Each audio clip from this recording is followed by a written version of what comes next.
78वा स्वातंत्र्य दिन उत्साहात साजरा होत असताना अहमदनगर जिल्ह्यातील भुईकोट किल्ला पाहण्यासाठी जिल्ह्यासह देशभरातील देशभक्तांचा मोठा उत्साह आणि गर्दी आज अहमदनगर येथील भुईकोट किल्ला परिसरात पाहावयास मिळाली।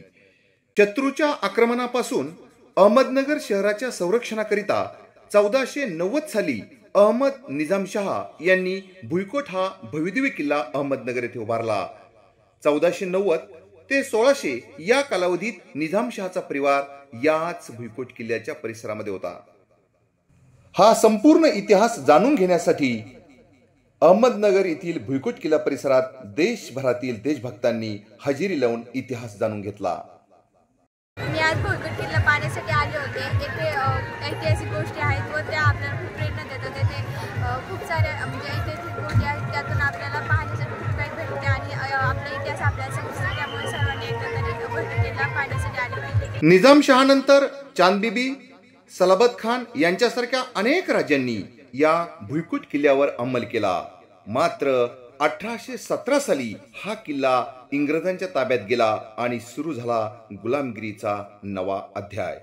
देशाला स्वातंत्र्य मिळवून देणारे स्वातंत्र्य सैनिक सरदार वल्लभभाई पटेल, मौलाना अब्दुल कलाम आझाद, पंडित जवाहरलाल नेहरू यांसारखे अनेक स्वातंत्र्य सैनिक याच ठिकाणी नजरकैदेत होते।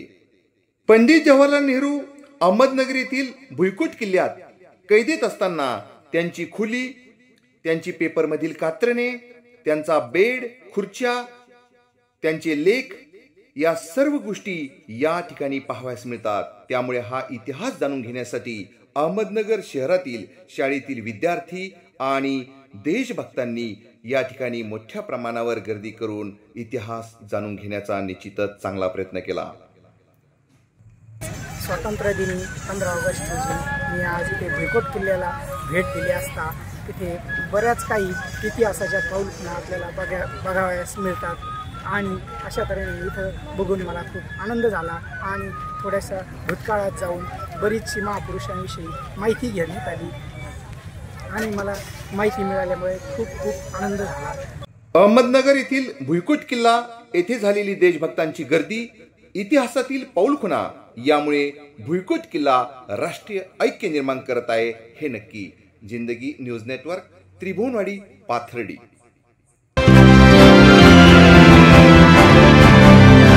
शैक्षणिक, सामाजिक, राजकीय घडामोडींचे आपले हक्काचे व्यासपीठ, सत्य आणि परखड बातम्यांसाठी जिंदगी न्यूज नेटवर्क।